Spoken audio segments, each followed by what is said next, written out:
Greetings, people of Earth. Welcome back. My name is Jax, and today we're answering the question, was I born in the wrong generation? To put it really short, no. I was definitely born at the right time, in the right place. I'm very happy with my life and society in general. Like, sure, I'm upset about how dating works and how social interactions work in general.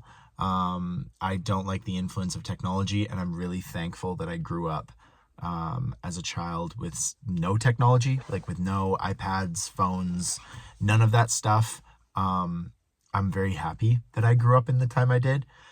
I think people use this expression like, oh, I was born in the wrong generation, I was born in the wrong era, because they love the vibe of certain eras. You know, a lot of people are like, oh, I wish I was born in the 1920s or in the 1950s or whatever.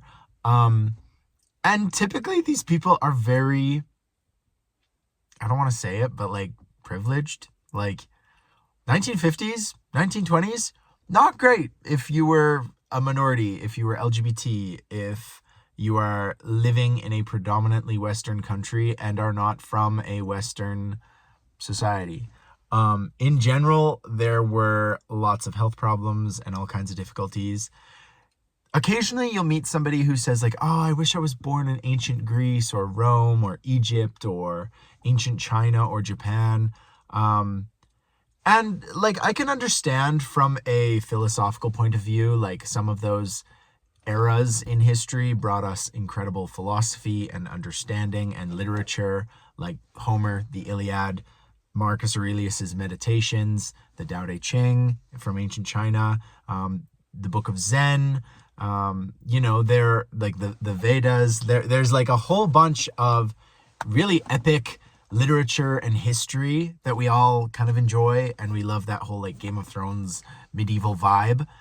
However, it's completely detached from the reality of those times. And, you know, as someone who studied history, you really want to be living now. You know, like we essentially in the West, obviously it depends on certain factors, but in terms of our sanitation, access to clean water, we are living like kings, actually better than medieval kings. Like medieval kings still had to deal with like dysentery and all kinds of like maledictions and awful things happening all the time, and you get a cut and it gets infected and you're dead. You know, there is no penicillin, there is no antibiotics, there is no bandaging it up and making sure you're okay. You know, they're gonna throw some leeches on you and that is it. Like, you're probably gonna die. So this idea that like, oh, I was born in the wrong generation, I get it. It's like a social commentary and a frustration on the part of, you know, us in today's world getting frustrated at, you know, oh, like politics is so backwards and, you know, social interactions are screwed up and technology has infiltrated how we interact with one another. And you hate the celebrity culture, or, you know, like it's a frustration. It's a way of expressing frustration about the way our world is set up and how we wish it could be set up better or more aesthetically pleasing. You know, like I often comment about architecture especially in Canada, which is just awful. And I get really frustrated because you go to Europe and you look at these 18th and 19th century buildings and they're absolutely gorgeous and they are stunning and everyone wants to be in them and you have to pay extra for rent in them. And even today, like, we appreciate that kind of architecture so much. And yet, aside from Eastern Europe, nobody is building that right now. Like, you can look at some really neat Instagram pages in Eastern Europe, in Poland, in places like that, where they are reviving that traditional architecture. You know, like they are done with the Soviet influence and they've gone back to their traditional romantic, like Gothic styles. It's amazing. And I wish that North America could do something like that, but we just like living in wooden shacks and we go crazy when a house is over 100 years old, which in Europe is nothing. So I can understand why you're frustrated with all kinds of aspects of society in today's world. However, hopefully you can also appreciate what we have, because I am very thankful to have the independence and freedom that I do. I'm very thankful to be able to have some kind of say in my government by voting, by contacting my local administrators, like that sort of thing. Because back in the day, you did not have that choice. You did not have that opportunity. I am so thankful to have the health that I do, to have the technology to communicate with family across the world, to be able to have, a modicum of independence on what I eat and what I choose to put into my body.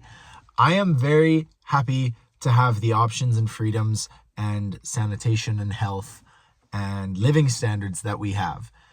I was commenting a while ago with a friend, and we were watching an 18th century drama.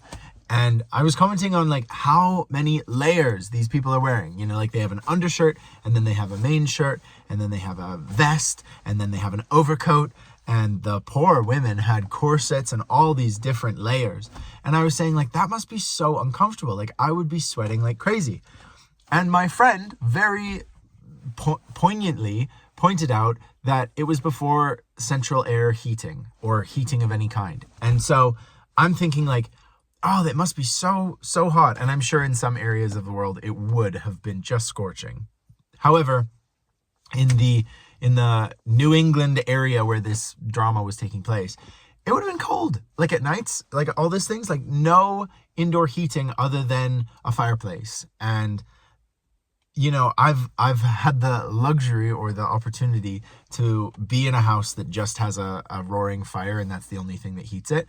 And I can tell you, when you go into a room that the fireplace is not in, you are cold. It is very chilly, especially in like January or February. Like that is not what you're trying to do. And so, just appreciating the simple things that we have that most people for the entirety of human civilization have not had the opportunity for. Even just a mirror in the morning to be able to just make sure, oh, my hair's looking okay, my eyes are fine, I don't have like a cyst or something, like nothing's tragically going on. Like the modern dental care, I could go on in depth and ad nauseum about how great it is to live in today's world. And I understand the frustrations that we all have. I have them, architecture, social media. We all have these frustrations on the way our society is built, and our confusion at how advanced and technologically impressive we are, and yet how backwards we are in some of our thinking. And when it comes to treating people who look differently than us, or administering countries in a way that we just don't really agree with. I get it. There's this weird disconnect and discord between like how we can put astronauts on the moon and rovers on Mars, and yet down here on Earth, we're still fighting over religion and, having these different debates about our skin color and things like that. Like, it's just insane. But I do want to stress that I am very happy to live in today's world. I continually am amazed at how we are making the world a better place, and how technology and science and innovation and just human kindness does impact how the world turns out. But obviously, like, there are things that are changing and hopefully will change. So yeah, when someone asks you what time period you want to be born in, you should just say now, or you should say the time period that you were born in, because your context is completely shaped by that. Like, I would be a different person if I was born in the 1920s. I would be a different person if I was born in ancient Greece. But I might have a boyfriend. But anyway, sorry. Internal thoughts that should stay internal. Okay, thank you for watching. Let me know, is there a specific era in history that you would like to see or witness? Maybe not live in, but, travel to? Let me know.